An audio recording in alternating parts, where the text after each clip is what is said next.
Bien, saludos señores, estoy de vuelta. Apenas entré así como sin avisarme. Entonces, buenos días de nuevo. Estaba aquí conversando normalmente dentro de este estudio. Vamos ahora a la sección internacional. Tenemos a Eliades Acosta Matos, que ya nos acompaña. Buenos días. Muy buenos días.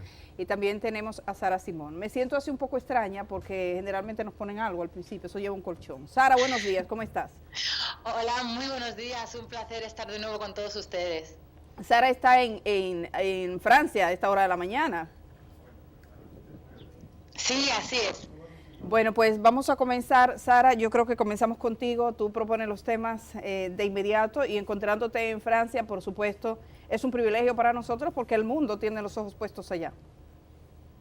Sí, efectivamente, este fin de semana se celebró aquí en Francia el pasado domingo unas históricas elecciones presidenciales. Es la primera vez en 50 años que los partidos mayoritarios, los socialistas y los republicanos, no estarán en una segunda vuelta. Será la ultraderecha de Marine Le Pen y el liberal Emmanuel Macron quienes se jueguen el paso al Elíseo.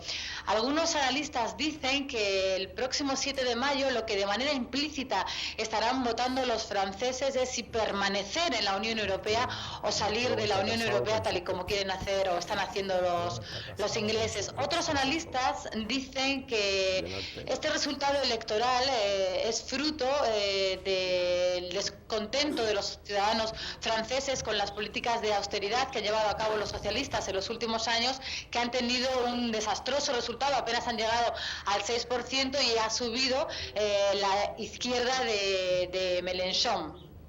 Aquí en Francia dan por hecho que quien va a ganar la segunda vuelta es Emmanuel Macron, pero me gustaría preguntarle a Eliades qué análisis hace de este resultado electoral y quién cree que va a ser el próximo presidente de Francia. Como digo, la mayoría de los candidatos han apoyado a Emmanuel Macron, el propio presidente de la República, François Hollande, ha dado su apoyo a Macron, pero hay quien dice que no hay que subestimar a Marine Le Pen, que de momento 24 horas después de su triunfo renunció a la presidencia de su partido para acercarse a una mayoría social y ayer le ganaba en esta región por goleada a Emmanuel Macron visitando una fábrica que va a despedir a unos 300 trabajadores para trasladarse a Polonia, algo que ha defendido la deslocalización el candidato Macron, y Le Pen está contraria a ello. Las políticas de proteccionismo, el tema de la lucha antiterrorismo son ya los temas centrales de la campaña electoral de cara a esa segunda vuelta. Eliades, por favor, ¿cuál es tu valoración de lo que está pasando aquí en Francia? Bueno, Sara, si de mí dependiera, diera enseguida la victoria a Macron, con tal de no dársela a Marine Le Pen. Yo creo que la mayoría de los franceses piensa así. Espero que la cordura y ese pensamiento profundo y liberal, filosófico, humanista de los franceses prime por encima de la demagogia de Marine Le Pen, que están reeditando en Francia más o menos el mismo escenario que se dio en las elecciones norteamericanas. O sea, Marine Le Pen sería Trump, Macron sería Hillary Clinton en alguna medida y Mélenchon sería Bernie Sanders. Miremos que los jóvenes votan por Mélenchon, los ricos por Macron y la extrema derecha xenófoba vota por Le Pen. Es complejo el panorama francés y europeo. Hay mucho lo que Donald Tusk, el secretario general de la Unión Europea, ha llamado euroescepticismo. Y hay un rechazo a las políticas de austeridad a partir de la crisis del año 2008, del inicio de la crisis, que ha afectado evidentemente a la clase trabajadora. En estos escenarios es frecuente que un demagogo venga a capitalizar ese descontento. Eso pasó en el año 33 en Alemania con Hitler, eso ha pasado con Donald Trump recientemente, y Marine Le Pen sigue cortejando a ese tipo de afectado por la globalización local y que teme una inmigración como en el caso de Francia es muy visible. De todas maneras, la historia del Frente Nacional de Marine Le Pen es muy contradictoria. Y en la misma ciudad donde surgió en el año 72, en Dreux, ya hoy no ostenta la alcaldía, hace ya bastante tiempo no la ostenta. Quiere decir, no nos dejemos influenciar por ese triunfalismo de la derecha anti-europea, anti-Unión Europea y anti-globalización. Macron es un personaje contradictorio, de origen, bueno, estudió filosofía, se especializó en Hegel, estudió economía, fue socio de la banca Rothschild en Francia, lo cual cualquiera no es socio de la banca Rothschild, quiere decir, está muy bien conectado con los grandes negocios en Francia. Es un liberal Sería el presidente más joven, dicen, 39 años. Y además, pianista. Pianista. Pianista. Un personaje interesante, es un hombre culto. Por cierto que vi que tiene, ahora que estábamos hablando aquí de la relación entre maestro y que su esposa fue su maestra y se cuestionó en su que a nadie se le ocurra enjuiciarlo en este momento. No, que lo dejen ganar la presidencia y después pero que eso fue un proceso. Bueno, eso ya se dirimió hace tiempo. Bien, yo creo que Macron va a representar el gran capital. El capital que no quiere sobresaltos, que no quiere contradicciones sociales graves con una extrema derecha en el poder y más en una Europa volátil. Así que si me pide, como Sara me ha pedido, dar mi vaticinio, espero que sea Macron. Pero, ¿y cree que podría pasar lo contrario? O sea, que no dé un susto de esa naturaleza. Puede ser. Porque nadie pensaba que ella iba a llegar a donde ha llegado. Puede ser. Yo lo dudo, pero le doy un % de posibilidad. Eso podría. Hay que ver hasta el final. ¿Sí? Se está acercando mucho a los votantes de Mélenchon. O sea, el paradigma izquierda-derecha parece que se ha roto en estas elecciones. Hablabas del 33, por aquí se escuchan voces que dicen que Europa está viviendo de nuevo lo que pasó en el 33, que la izquierda, digamos, tradicional está dando de lado a las izquierdas más radicales, como está pasando en España con Podemos, como está pasando en Francia con Mélenchon. Un 20% de la población es algo significativo, y esa izquierda que siempre ha ostentado el liderazgo está un poquito dándoles de lado y está favoreciendo el surgimiento de estos movimientos de ultraderecha, pero parece que la ciudadanía ya no está pendiente tanto de derecha a izquierda, porque como decía, Marine Le Pen puede rascar muchos votos de Mélenchon. Hay gente que votó a Mélenchon que está dispuesta a votar a Marine Le Pen. De hecho, el propio Mélenchon ha dado libertad de voto a sus electores. Lo grave de la situación de Europa es que después de 1933, con el ascenso de Hitler, hemos olvidado 1933 y sus consecuencias. Ahora, el borrar las diferencias entre izquierda y derecha, eso sobre todo ocurre con un tipo de izquierda, que es la socialdemócrata, que juega con lo que llaman mercado social o mercado con rostro humano, y que es muy ambigua y se acomoda según la situación de la política. La izquierda, vamos a decir, más coherente, es una izquierda que lucha por la justicia social y que tiene una posición sobre la lucha de clases muy clara, que forma parte de su teoría política. ¿Por qué es tan trascendente lo que pasa en Francia para toda Europa? Bueno, yo creo que está en juego la propia Unión Europea. O sea, después del Brexit, después del ascenso de Donald Trump al poder, con sus aires antiglobalización y anti-Europa, yo creo que un triunfo de una derecha de este tipo en Francia, un país tan importante como Francia, podría colocar la balanza hacia el lado de la disolución de los nexos de la Unión Europea, lo cual sería un retroceso inmenso para la humanidad. Aquí hemos hablado de que la Unión Europea, con todos sus defectos, le ha garantizado décadas de paz y relativa prosperidad a los pueblos europeos. Ahora, volver hacia situaciones pre-Unión Europea es casi volver a situaciones de la Segunda Guerra Mundial. Bueno, Sara, regresamos contigo, que estás en Francia, pero tus ojos alcanzan el continente latinoamericano. Cuéntanos. Pues sí, a última hora del día de ayer se confirmaba la noticia. Venezuela va a salir de la OEA. Esta decisión se ha tomado después de que este organismo mantuviese una reunión para debatir sobre el comité permanente del organismo, para debatir sobre Venezuela sin que tuviesen el aval del gobierno de Maduro, algo que no ha gustado al gobierno venezolano. Ya lo habían avisado y anunciaron a las 2 de la mañana hora europea que definitivamente iban a salir del organismo. Como saben, continúan las protestas en las calles de Venezuela, los enfrentamientos en estas 3 semanas, son ya 26 las víctimas mortales. Una situación que Nicolás Maduro ha llamado al diálogo en varias ocasiones, pero la oposición ha dicho que no están dispuestos a negociar, que no van a salir de las calles hasta que se convoquen elecciones generales y se liberen a los presos que consideran políticos. Ya Venezuela esta misma semana había pedido una reunión extraordinaria de la CELAC, reunión que se había aceptado y que se va a celebrar previsiblemente la semana que viene. En nuestra última conversación hablábamos de las injerencias internacionales sobre Venezuela y ese papel que le está tocando jugar en las luchas ideológicas internacionales, y esta semana era el presidente de España en un viaje oficial a Brasil quien hacía unas polémicas declaraciones sobre Venezuela diciendo que estaba muy preocupado. Algo que no gustó a la canciller venezolana, Delcy Rodríguez, que repudió las palabras del presidente español, dijo que no le gustaba que se utilizase su país para ocultar la fuerte corrupción que tiene el Partido Popular en España. Elíades, ¿cómo ves lo que está pasando en Venezuela? Porque sin menospreciar esa intervención internacional que está sufriendo, es innegable que en Venezuela hay una crisis, la bajada de los precios del petróleo, ajustes estructurales en materia económica, una fragmentación social. ¿Cómo crees que debería de afrontar Venezuela la situación que tiene para solventar esta crisis que parece que no tiene fin? Sara, la situación en Venezuela es triste, es dolorosa, es una situación preocupante, pero yo creo que debemos de ser ecuánimes y mirar todos los factores que están en juego. En primer lugar, la injerencia extranjera no es un factor menor en la crisis.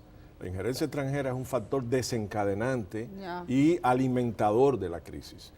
No es el gobierno que el propio, lo que actualmente tiene Venezuela, la revolución bolivariana, no es ni las políticas ni el gobierno que quisiera y según sus planes y sus proyectos. Es el que le han dejado hacer.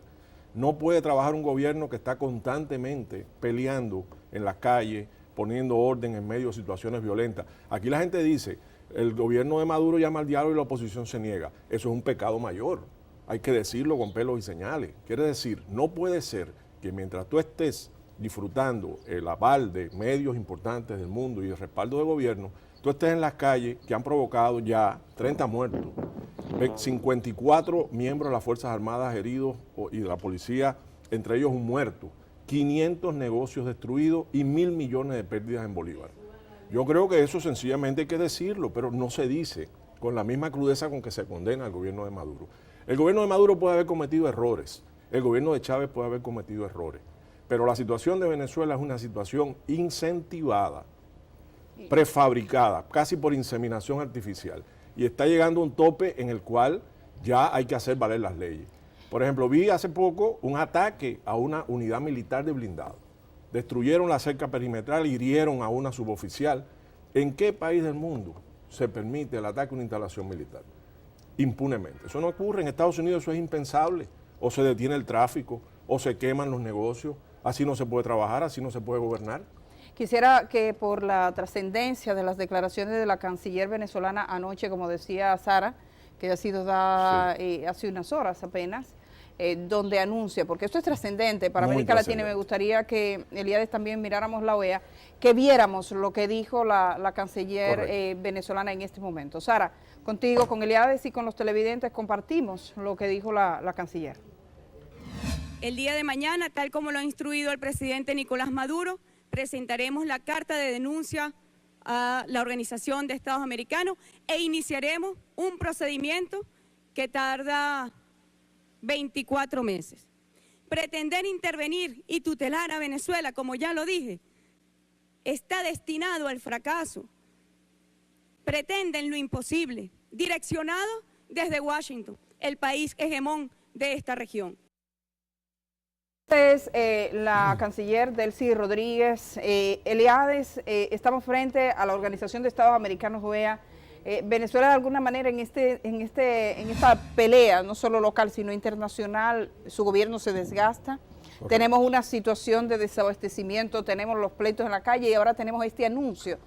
¿Hacia dónde conduce eso? ¿Qué tan factible es que Venezuela se retire de la OEA y no pase nada? No va a pasar nada. Hay un antecedente que es el caso de Cuba. El 30 de enero de 1961, a petición del gobierno colombiano de entonces, Cuba fue expulsada de la OEA, con solo 2 votos en contra, el de México y Cuba, y 5 abstenciones. Al cabo de 50 años de resistencia del pueblo cubano, fuera de una organización que se considera, y se viene a demostrar en Venezuela, que sigue siendo un ministerio de colonia, pues lo que sucedió es que se tuvo que demover por la OEA la resolución que expulsaba a Cuba y se le invitó a regresar. Yo pienso que con razón, en aquel momento muchos no lo entendieron, Cuba se negó a volver. Aquí están las explicaciones de por qué. Yo creo que lo de la OEA, con el panorama latinoamericano, que se ha ido cambiando país por país para crear un escenario más conservador y menos solidario con países como Venezuela, lo que está ocurriendo en este momento es sencillamente que el gobierno venezolano ha comprendido que se trata de una jugada de engaño, de desgaste internacional, donde no va a lograr, a pesar de tener razones y explicarlas, ningún apoyo de esa organización que por demás es un cascarón vacío y que no competiría en un futuro con CELAC, que es un verdadero mecanismo de integración. Por lo tanto, yo creo que aquí va a haber alboroto, va a haber altas declaraciones de principios de quienes no lo cumplen en la práctica, pero Venezuela va a seguir su rumbo y el futuro de los venezolanos lo deben decidir los venezolanos, libremente, el que sea. Yo creo que no hemos visto un momento de mayor altivez en las redes sociales, por ejemplo, los medios internacionales, sobre los presuntos abusos cometidos por las autoridades venezolanas, ese contexto que uno ve y esa movilización que se ha dado y que ha unido a una oposición que no necesariamente está unida, pero que pareciera estarlo en las calles para generar problemas, tiene a ese gobierno eventualmente temblando. Yo quisiera saber hasta qué punto se puede sostener el gobierno de Nicolás Maduro, dado ese contexto interno. Primero, eso son las guerras culturales, o sea, esos son mecanismos muy bien engrasados de subversión a través de mecanismos culturales, las imágenes, las redes, etcétera, que se usaron en Libia, que se usan en Siria, que se usaron en Irán, en diferentes lugares. Quiere decir, esto no es nada nuevo. Usted ve, por ejemplo, un gesto iconográfico de algún opositor y ve alrededor a 15 fotógrafos tirando la foto, muy bien equipados, muy bien protegidos. Yo creo que todo eso forma parte del mismo sistema subversivo que hace rato se viene aplicando en diferentes países y que eso no decidirá el futuro de Venezuela. El futuro de Venezuela se decide en lo interno de Venezuela por la correlación de fuerzas que haya entre las fuerzas en pugna. Y no subestimemos al chavismo, ha llenado y sigue llenando las calles de partidarios que están dando la pelea y que hasta ahora han sido bastante contenidos ante el desborde de la violencia terrorista de una parte de la oposición, no de toda. Bueno, Sara, continuamos, tenemos otros temas de que ocuparnos en el día de hoy. Tienes una tremenda brisa ahí que se percibe por los, por los micrófonos. ¿Me oís bien? ¿Me oís bien a pesar del viento? Sí, no, te escuchas bien, pero claro que escuchamos el viento también. ¿En qué parte específicamente de París te encuentras? No te oí. ¿En qué parte te encuentras en este momento? Pues cerca de la zona donde ayer fue el polémico encuentro entre Emmanuel Macron y... No estuvieron juntos, pero visitaron el mismo lugar, sí. No sé si habéis visto la noticia, lo comentaba al inicio. Lo vimos. Una fábrica que visitó primero Le Pen mientras Macron estaba con los sindicatos y cuando llegó Macron pues le abuchearon. ¿Y qué clima tienes ahora? Pues ahora son como unos 9 grados. Como 9 grados, pues muy bien. Sí, vámonos para Estados Unidos, que no parece estar tan fresco el clima ya. Pues este sábado se cumplen los 100 días de Donald Trump al frente del país. Por un lado parece que hubiesen sido muchos más de 100, pero son 100. Los 100 históricos días en los que se suele evaluar la labor de un presidente americano. 100 días en los que Donald Trump, como hemos venido comentando aquí, ha estado en el centro de la polémica. Sus relaciones con Rusia, el gabinete del que se ha rodeado, su política migratoria, entre otros temas, le han mantenido en el ojo del huracán. 100 días en los que a base de decreto ha intentado poner en marcha sus promesas electorales más polémicas: desmantelar el Obamacare, construir un muro con México, prohibir la entrada de ciudadanos de origen musulmán a los Estados Unidos. De momento han encontrado el veto de las instituciones y de la justicia muchas de estas medidas, y donde Donald Trump parece que está más cómodo es en las decisiones bélicas, el ataque a Siria, los movimientos en el Pacífico, las amenazas contra Corea del Norte. Parece que generan más consenso entre los americanos. Donald Trump ha sido el presidente peor valorado en estos 100 días al frente del gobierno. Solo el 42% de los americanos aprueban su labor. Esta semana el máximo mandatario del Pentágono visitaba Afganistán y parece que va a mandar nuevas tropas. Digamos que en estos 100 días, al principio daba la impresión de que estaba muy centrado en el America First, pero en los últimos días parece que ha dejado de lado esa parte y se está centrando en la política bélica que parece que le está dando más rédito. Me gustaría igualmente preguntarle a Eliades qué balance hace sobre estos 100 primeros días de la administración Trump y si cree que en las próximas semanas también le vamos a ver jugando a la guerra, que parece que le está dando más beneficios entre los americanos. Bueno, Sara, lo de Trump es crónica de una muerte anunciada. Quiere decir, estamos viendo lo que se sabía que iba a pasar. O sea, Trump llegó al poder representando no solo a la nueva derecha alternativa y populista y xenófoba norteamericana, sino al movimiento neoconservador, que es el movimiento que llevó al poder a Ronald Reagan, que apoyó las guerras de Irak y Afganistán con George W. Bush, y que está de nuevo logrando su viejo sueño, mayores gastos militares. Ya yo hice aquí un análisis en una sesión anterior del costo, por ejemplo, de los 59 misiles cruceros lanzados sobre Siria sin ningún efecto práctico, 44 millones de euros. Hablé también de la bomba Moab, según él, la madre de todas las bombas, lanzada sobre una montaña en Afganistán a un precio de 16 millones de dólares, y a los pocos días 10 talibanes entraron a una base y acabaron con más de 100 soldados del ejército afgano. Habló también de mandar una flota sobre Corea del Norte y terminó en Australia. Quiere decir, estos son bluffs, jugadas de engaño de las cuales un mercachifle como Trump es especialista. Ahora, lo que sí es preocupante es lo sucedido ayer. Lo sucedido ayer en el que dio anuncio a una serie de cambios fiscales que a los más ricos les rebaja los impuestos de un 35 a un 15 y que a las empresas, como las de Trump, las rebaja de un 39 a un 35.